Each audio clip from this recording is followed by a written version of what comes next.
Carcassonne, derrière les remparts, le théâtre de la Cité accueille le festival d'été. Ce soir, place à la musique classique, au piano. 2 pianos, 4 mains et 2 interprètes au talent mondialement reconnu. Elles sont basques d'origine, elles ont parcouru la planète et les plus grandes salles de concert. Elles sont ici pour vous, pour nous et plus encore pour des privilégiés qui peuvent les aborder.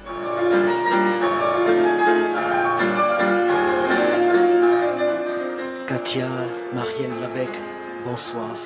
On vient d'assister à l'un de vos concerts, encore une fois, prodigieux on peut dire. Merci. Merci beaucoup. Alors, vous avez une carrière internationale. On a commencé effectivement très jeune, on a eu la chance de rencontrer des musiciens extraordinaires qui nous ont aidés à démarrer. Et ensuite, on a fait tout le parcours, comme beaucoup de jeunes musiciens. On a commencé évidemment aux États-Unis, en Allemagne, en Autriche, le Japon, tous les pays internationaux. Et puis, depuis 2007, on a créé notre propre maison de disques. On enregistre et on produit tous nos CD pour notre propre label qui s'appelle KML Recordings. Et on a des distributeurs, surtout un, principalement Abeille, qui distribue. Et surtout, tout est sur iTunes, Cobuzz, Internet, et c'est le futur. Voilà. Alors il faut dire que vous êtes 2 sœurs, avec un passé prestigieux, puisque vous avez commencé le piano, l'une je crois à l'âge de 3 ans, et puis l'autre à 5, grâce à votre maman qui vous a initié donc très très jeune. Est-ce que ça a été dur ? Je ne sais pas qu'est-ce qui a été dur. Non, c'était une très très belle aventure. On a eu beaucoup de chance d'avoir une mère musicienne et qui nous a donné l'amour de la musique et qui nous a appris surtout la discipline. Et parce que je crois que rien ne vaut de travailler tous les jours. Et même si c'est un petit peu, mais travailler avec beaucoup de concentration, mais c'est un travail énorme. On ne devient pas pianiste comme ça du jour au lendemain. C'est pas comme un footballeur qui peut faire un break ou autre.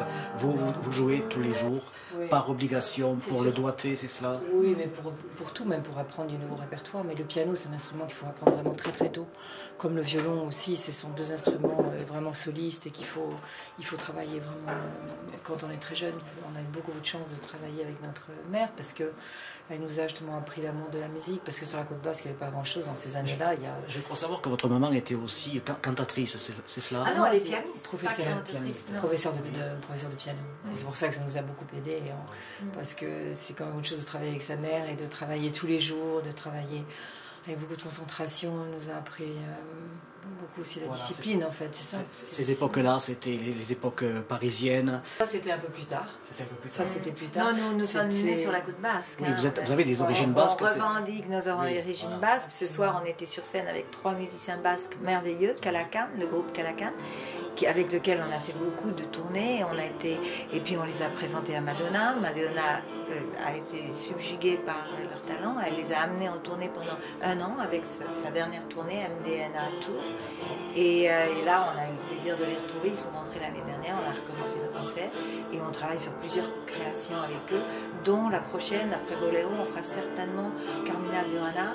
Ce soir, on a joué juste. Oui, ça a été juste une partie quoi, très très court. Mais en fait, on va pas reprendre le Carmina Burana de Karl Orff. On va reprendre les médiévales et on va partir de là. Voilà.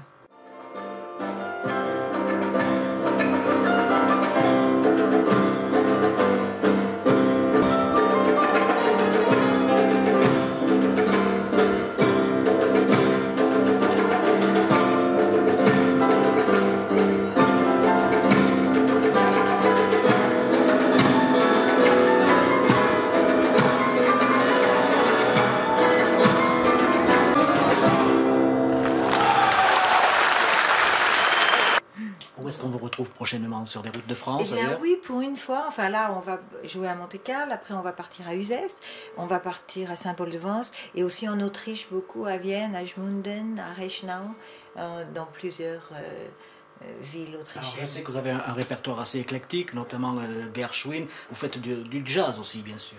Non, ça, on ne peut pas dire que... Vous le faisiez avant, peut-être, le jazz? On adore la musique de jazz, on a participé à des expériences avec des musiciens de jazz, mais là, on a développé notre groupe et on a un projet qui s'appelle Minimalist Dream House, et c'est plutôt avec des musiciens rock et la musique minimaliste, répétitive et l'électronique, plus que jazz. Alors je voudrais vous poser une question qui va peut-être un peu vous froisser. On sait que parmi la jeunesse, on va dire que apprendre le piano c'est rébarbatif. Est-ce que vous avez eu l'impression d'avoir une enfance un petit peu volée ou bien? Non, justement, c'est ce que je disais tout à l'heure, on a eu beaucoup de chance justement d'apprendre la musique avec notre mère. C'est que parfois les jeunes vont travailler avec des professeurs qui n'aiment pas beaucoup, donc c'est pas toujours, c'est parfois un peu pénible. Mais bon, nous on a eu beaucoup de chance. Et puis la musique était quelque chose, c'était très joyeux. On écoutait la musique tout le temps à la maison, on écoutait beaucoup d'opéra, maman est italienne. Et donc la musique faisait vraiment partie de notre vie. On se rendait pas compte, mais c'était naturel, comme de manger, de rire. Oui, voilà, en fait, chez vous, c'est quelque chose de naturel, c'est ça. Et c'était naturel. Ce que je dis, on a eu beaucoup de chance. Donc on a laissé toute notre jeunesse comme ça sur la côte basque, ce qui est merveilleux aussi. J'ai mon groupe aussi avec lequel on a fait un projet sur la musique de Bernard Herrmann, le merveilleux compositeur de musique de film de tous les films de Hitchcock. Et donc voilà, on a vraiment des projets très variés. Ouais. Donc la vie ne s'arrête pas là. Bah non, heureusement. Elle commence. Elle fait que commencer. Le meilleur est à venir encore. Quel est le pays dans lequel vous n'avez pas encore mis les pieds ou que vous souhaiteriez aller? Je ne sais pas. La Thaïlande, je crois.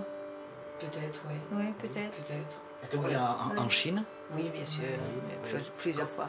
Comment se comporte le public chinois? Il est très avide de découvrir la musique classique, ils sont très concentrés. Moi, j'aime bien jouer en Chine, oui. Oui. La barrière de la langue, c'est pas un problème? Non, la musique, tout le monde comprend la musique. Oui. Nous, on a la chance d'être musicienne, donc il n'y a pas de barrière de langue. Langage universel. Voilà, si on pouvait tous s'aimer en musique, ce serait beau. Ce serait bien. Alors, juste pour conclure, je crois savoir, d'après la presse, ce qui est écrit dans la presse, que vous vivez actuellement à Venise, dans un des célèbres palais des... Vous n'êtes pas loin, mais en fait, c'est un peu loin, c'est Rome, c'est juste l'opposé, mais c'est un très joli endroit. Ça fait plus de 20 ans qu'on habite en Italie. Maman était italienne, donc on a eu envie de venir dans ce pays. Ça fait très longtemps, peut-être un jour on déménagera, parce que évidemment c'est un peu loin. Déjà Venise, c'est un peu plus près du nord, et Rome c'est très éloigné, mais c'est une ville qu'on adore, et puis on adore être en Italie. Et Venise est une ville qu'on adore aussi. C'est juste un peu humide pour les instruments. Ah, tout à fait, voilà. Katia, Marielle, il ne me reste plus qu'à vous remercier, et puis je vous souhaite encore longue carrière, puisque ça ne fait que commencer, comme vous dites. Voilà. Au revoir. Merci, au revoir.